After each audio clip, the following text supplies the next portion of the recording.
अस्सलाम वालेकुम। Standard 11 subject economics, chapter number 6, जिसका आज हम देखेंगे पार्ट 5। तो लेसन नंबर 6 यानी कि चैप्टर नंबर 6 जो हमारा है बाज़ार। तो इससे पहले के पीरियड में मैंने आपको बाज़ार की दर्जाबंदी हम जो बता रहे थे, बाज़ार की दर्जाबंदी के बारे में ही बात कर रहे थे। तो बाज़ार की दर्जाबंदी में मैंने आपको बताया था कि पूर्ण हरीफाई वाला बाज़ार यानी कि मुकम्मल मुकाबला हराई वाला बाज़ार बताया। इसके बाद मैंने आपको बताया था कि पूर्ण हरीफाईना लक्षणों गए पीरियड में हमने देखा था। तो मुकम्मल मुकाबला हराई वाले बाज़ार की हमने खुसूसियत देखी थी और उसके मैंने आपको पॉइंट बताए थे कि लामहदूद ख़रीदार और फ़रोख्तदार, मसावी म्यार वाली अशिया, इसके अलावा यानी कि जो कंपनी है उसका आज़ादी से आना जाना। इसके अलावा मैंने आपको बताया था कि बाज़ार के हालात के बारे में मुकम्मल इल्म होना चाहिए। फिर उसके बाद मैंने आपको 5वां पॉइंट बताया था कि पैदावार के वसाइल का मुकम्मल क्या होना चाहिए, हरकत पजीर होनी चाहिए। अब आज हम जो देखेंगे ये भी बाज़ार की दर्जाबंदी का ही है और ये बाज़ार की दर्जाबंदी का कौन सा पॉइंट है, हमारा छठा। तो जो हमारा छठा पॉइंट है बाज़ार की दर्जाबंदी का वो है इजारादारी, जिसको हम कहेंगे इजारो। क्या कहेंगे? इजारो। तो सबसे पहले हम देखेंगे कि जो इजारा है ये किसे कहते हैं। इजारा यानी कि जो बाज़ार में फ़रोख्तदार है वो उसको बोलते हैं इजारा। तो इजारादारी जो है, तो इजारा को अंग्रेज़ी में मोनोपोली कहते हैं। क्या कहते हैं? मोनोपोली कहते हैं। इजारे को अंग्रेज़ी में मोनोपोली कहते हैं, जो अंग्रेज़ी लफ्ज़ है लेकिन ये किसकी ज़बान का है? ग्रीक ज़बान का लफ्ज़ है, जिसके अंदर हमारे दो लफ्ज़ मिलते हैं, एक तो मोनोस और दूसरा पॉलिन। मोनो का मतलब होता है एक और पॉलिन का मतलब होता है फ़रोख्तदार। तो इस तरह से ये दोनों अल्फाज मिलते हैं, मोनोपोली जिसे हम कहेंगे एक फ़रोख्तदार। यानी कि इसको हम किस तरह कहेंगे कि बाज़ार में जो फ़रोख्तदार है वो कितना है? सिर्फ एक है। कौन से बाज़ार में? इजारादारी में। तो मोनोपोली यानी कि एक ही फ़रोख्तदार वाला बाज़ार, ऐसा बाज़ार कि जिसमें सिर्फ एक ही फ़रोख्तदार होता है। अब हम देखेंगे कि इजारा की जो तारीफ़ पेश किए वो प्रोफेसर चैम्बरलिन के मुताबिक कि जब अशिया की फराहमी पर किसी एक कंपनी का काबू होता है तो उसे इजारादारी कहते हैं।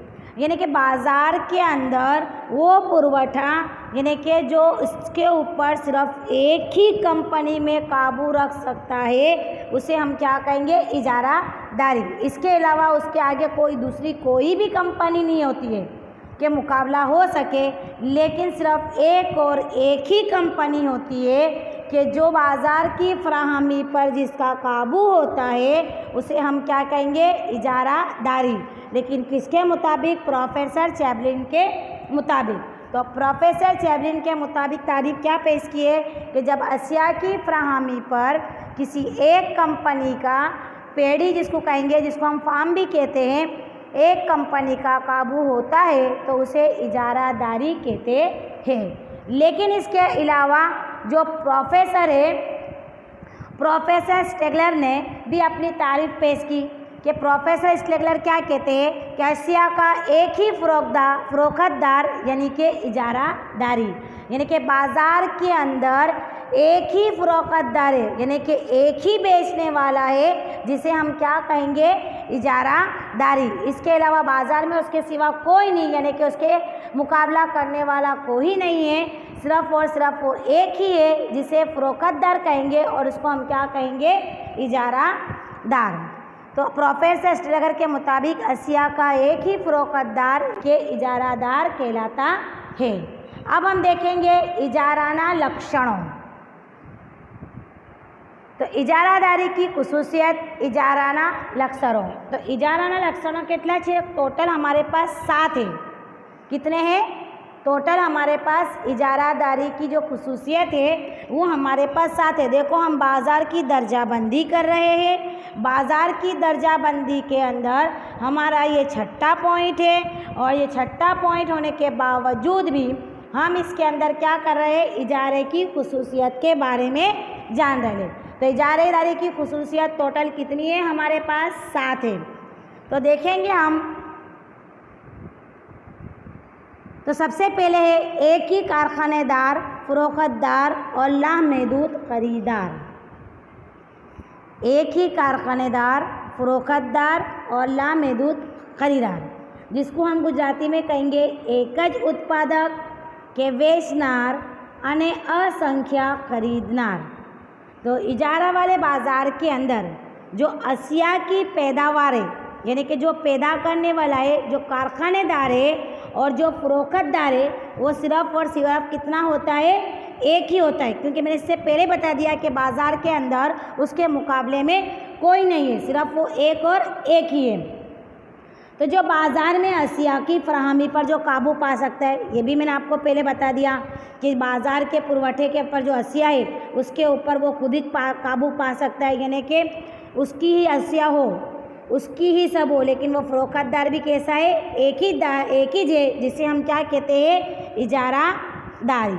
अब ऐसे बाज़ार में अशिया की जो है वो कारखानेदार के जो फरोख्तदार है, एक होने की वजह से उसके मुकाबला करने वाला कोई नहीं होता, सिर्फ और सिर्फ वो एक ही होता है। इसीलिए जो कारखानेदार है और जो फरोख्तदार है वो अशिया की कीमत पर मुकम्मल क्या करता है, काबू करता है कि अशिया की कीमत में कमी रखनी है, कि अशिया की कीमत में इजाफ़ा करना है, अशिया की पैदावार में इजाफ़ा करना है, या उसकी जो मांग है उसके अंदर हमको क्या करना है, जब मांग है तो उसकी पैदावार में भी हमको इजाफ़ा करना है या नहीं करना है।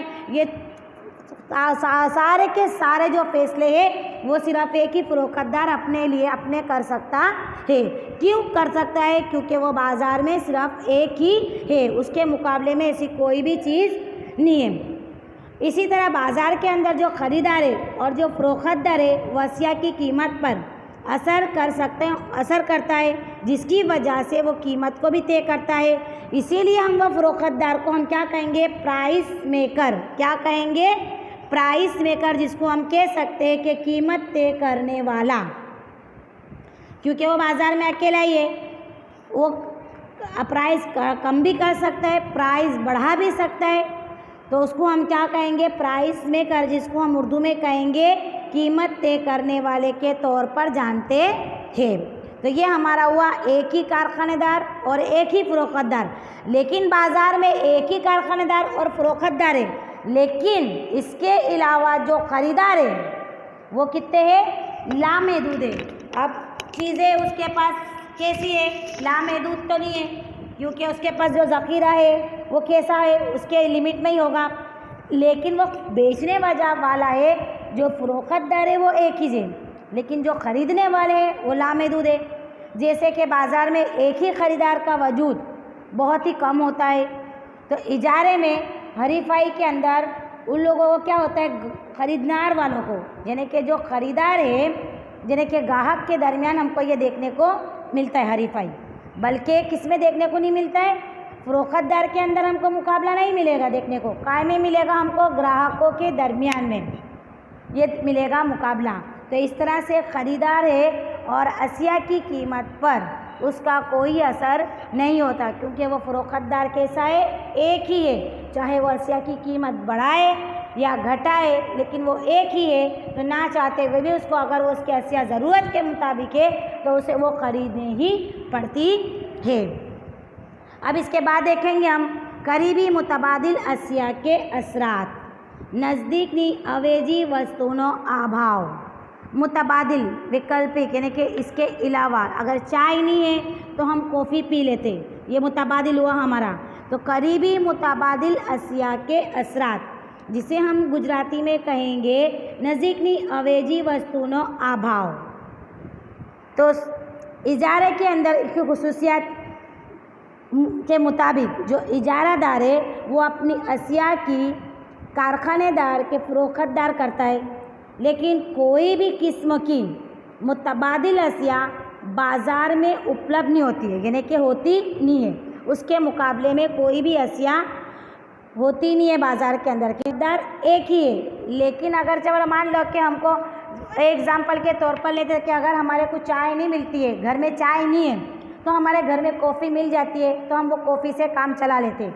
लेकिन जो इजारा वाला बाज़ार है, इसके अंदर क्या होता है कि फ़रोख्तदार एक होता है, उसकी अशिया भी एक होती है, लेकिन बाज़ार के अंदर उसके मुतबादिल में कोई भी अशिया हमको मिलती नहीं है। हम एग्ज़ाम्पल के तौर पर हम ले लेते चलो कि अगर कोई शख्स को रेलवे की मान लो कि रेलवे से उसको ट्रेन के अंदर मुसाफिरी करनी है।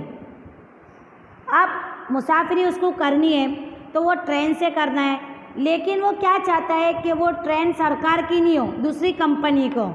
लेकिन जो ट्रेन जो है, जो रेलवे चलती है, वो किसके ऊपर चलती है? सरकार के मुताबिक चलती है। लेकिन उसके सरकार वाली ट्रेन में नहीं जाना है, उसको दूसरी कंपनी की ट्रेन में जाना है। लेकिन ऐसा तो नामुमकिन है, क्योंकि हमारे यहाँ पर तो सिर्फ सरकार की ही ट्रेन चलती है।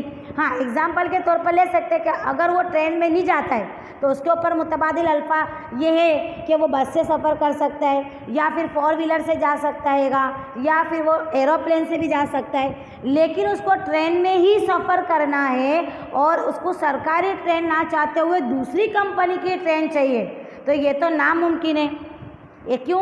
कि बाज़ार के अंदर यानी कि हमारे भारत के अंदर तो जो काबू है वो सरकार का है रेलवे के ऊपर, तो कंपनी की कोई रेलवे तो आ ही नहीं सकती है।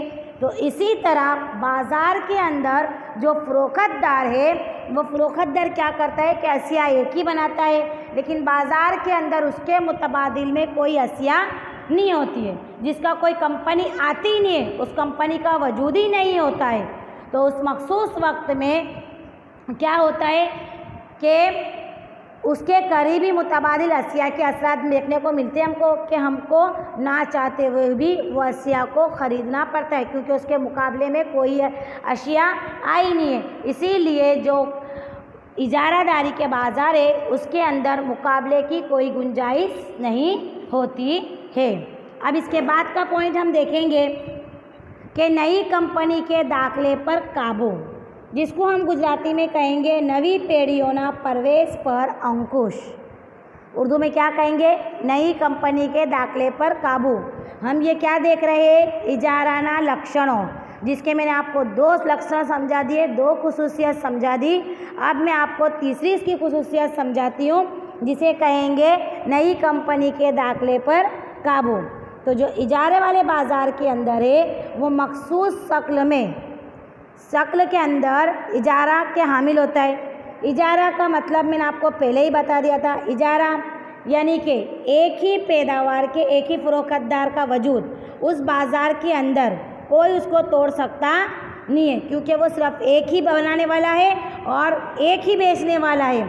इसके बावजूद भी वो आसानी से अपना तामुल यानी अपना काम ना होते हुए भी जो इजारादार है वो खुद अपना इजारा यानी कि तवील अरसे तक क्या कर सकता है? टिका कर रख सकता है। और ऐसे हालात में कोई भी उसके मुकाबले में बाज़ार में ना होते हुए, यानी कि उसके मुकाबले में कोई बाज़ार में नहीं आएगा क्योंकि वो एक ही है, तो ना होने पर वो कीमत पर काबू का हामिल होता है। कौन? इजारादार। क्योंकि वो एक ही है बाज़ार के अंदर, तो वो कीमत पर काबू का हामिल होता है, इसलिए उसको गैर मामूली नफ़ा हासिल कर सकता है। हमारा चौथा पॉइंट है कीमत या फ़रोख्त पर काबू, यानी कि कीमत अथवा वेचाण पर काबू। तो ये इजारे की खुसूसियत का चौथा पॉइंट है कीमत या फ़रोख्त पर काबू। तो इजारे वाले बाज़ार के अंदर जो इजारादार है वो ज़्यादा से ज़्यादा नफ़ा हासिल की गर्ज से अशिया की जो फ्राहमी है उसके ऊपर मुकम्मल काबू पाता है, लेकिन इजारादार एक साथ ही अशिया की कीमत और अशिया की जो फ़रोख्त है उसके ऊपर काबू हासिल नहीं कर सकता। इसके मायने ये होते हैं कि इजारादार है वो अशिया की कीमत अगर ऊंची तय करता है, यानी कि ऊंची करने के बाद यानी कि ज़्यादा मुनाफा हासिल करना चाहता है, तो बाज़ार में वो अशिया की कमी हो सकती है या फिर उसकी कीमत को कबूल कर सकते हैं फ़रोख्तदार, तो ही वो ऊंची कर सकता है। क्योंकि अगर वो एक है बेचने वाला लेकिन बाज़ार में उसकी मांग ज़्यादा है तो वो क्या करेगा कि उसके ऊपर ज़्यादा मुनाफा हासिल करने के लिए क्या करेगा, कहाँ तो उसकी कीमत बढ़ा देगा या फिर बाज़ार के अंदर वो अशिया कि जो उसने जो कीमत रखी है ज़्यादा मुनाफा हासिल करने की गर्ज से, तो उसको जो ग्राहक है यानी कि जो ख़रीदार है वो उसको कबूल कर रहे हैं तो ही वो अशिया की कीमत में इजाफ़ा करेगा, लेकिन एक सामता करेगा नहीं। लेकिन जो अशिया की फ़रोख्त के अंदर वो इजाफ़ा करना चाहता हो तो वह अशिया की कीमत अगर ग्राहक उसको कबूल नहीं करता है तो उसकी जाहिर सी बात है कि वो अपनी अशिया की कीमत को क्या करेगा, नीची करेगा, यानी कि उसकी जो कीमत है उसको क्या करेगा, कम करेगा, जिससे ग्राहक उसको कबूल करेंगे। इस तरह से इजारादार कीमत और फ़रोख्तदार यानी कि दोनों मानो के दोनों के लिए एक घोड़े के मानिंद है। एक वक्त में एक साथ वो ये काम कर सकता नहीं है। ऊंची कीमत यानी कि ऊंची ज़्यादा कीमत लेकर वो ज़्यादा फ़रोख्त ये कर सकता नहीं है। कौन? इजारादार। अब इसके बाद देखेंगे कीमत या फ़रोख्त पर हमारा काबू हो गया। अब इसके बाद हमारे जो दूसरे पॉइंट है वो पॉइंट को हम नेक्स्ट पीरियड में देखेंगे। तो अभी फ़िलहाल हमने क्या देखा, इजारे की खुसूसियत, और इजारे की खुसूसियत के अंदर हमने कौन कौन से पॉइंट देखे कि एक ज उत्पादक के वेचनार અને असंख्य खरीदनार, यानी कि एक ही कारखानेदार और फ़रोख्तदार और लामहदूद खरीदार। इसके बाद हमने क्या देखा, नज़दीकी अवेजी वस्तुओं अभाव यानी कि करीबी मुतबादिल अशिया के असरात। तीसरा पॉइंट हमने इसका देखा, नवी पेढ़ियों प्रवेश पर अंकुश यानी कि नई कंपनी के दाखिले पर काबू।